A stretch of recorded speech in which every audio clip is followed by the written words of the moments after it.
Assalamualaikum warahmatullahi wabarakatuh.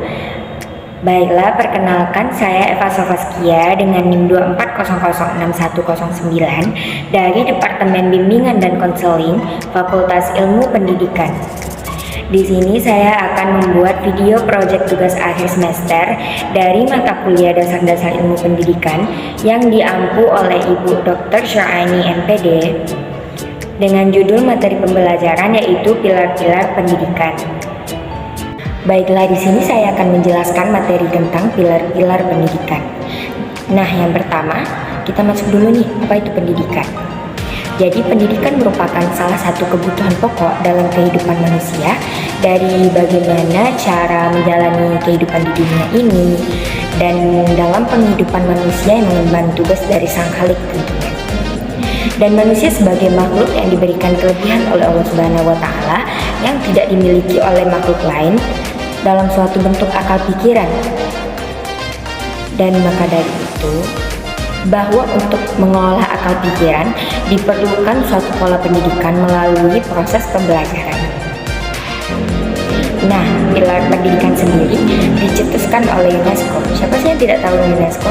UNESCO yaitu United Nations Educational, Scientific, and Cultural Organization, yang disingkat menjadi UNESCO, merupakan badan khusus PBB yang didirikan pada tahun 1945. Itulah tadi arti dari pendidikan. Nah, sekarang kita masuk kepada apa itu pilar. Pilar jika diartikan dalam Kamus Bahasa Indonesia merupakan penopang atau penyangga.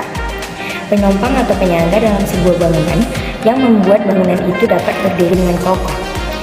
Nah, dilihat dari pengertian tersebut, dapat dipastikan juga bahwa pendidikan juga memerlukan pilar agar pendidikan atau sistem pendidikan dapat dilaksanakan dan berjalan dengan baik untuk mencapai tujuan pendidikan.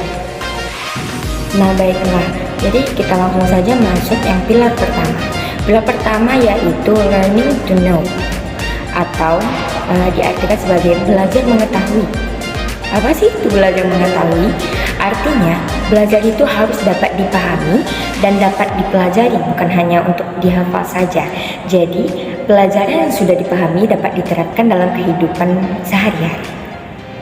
Nah, pilar pendidikan yang kedua yaitu learning to do, yaitu belajar melakukan sesuatu.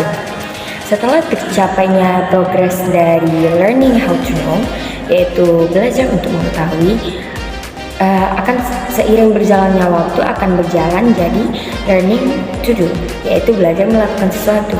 Belajar setelah memahami sesuatu atau siswa telah memahami sesuatu akan ditekankan pada bagaimana sih mempraktikkan segala sesuatu yang telah dipahami oleh siswa itu ke dalam kehidupan sehari-hari, dan dapat mengadaptasikan pengetahuan-pengetahuan yang telah ia dapat dan ia peroleh tersebut dengan pekerjaan-pekerjaan yang ada di masa depan.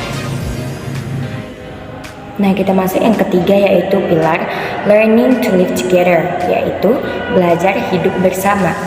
Learning to live together pada dasarnya adalah mengajarkan, melatih, dan membimbing peserta didik agar mereka dapat menciptakan hubungan melalui komunikasi yang baik, menjauhi prasangka-prasangka buruk terhadap orang lain, serta menjauhi dan menghindari terjadinya perselisihan dan konflik.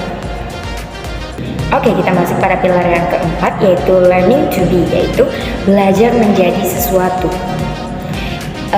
Pilar ini mengandung arti bahwa belajar adalah proses untuk membentuk jati diri.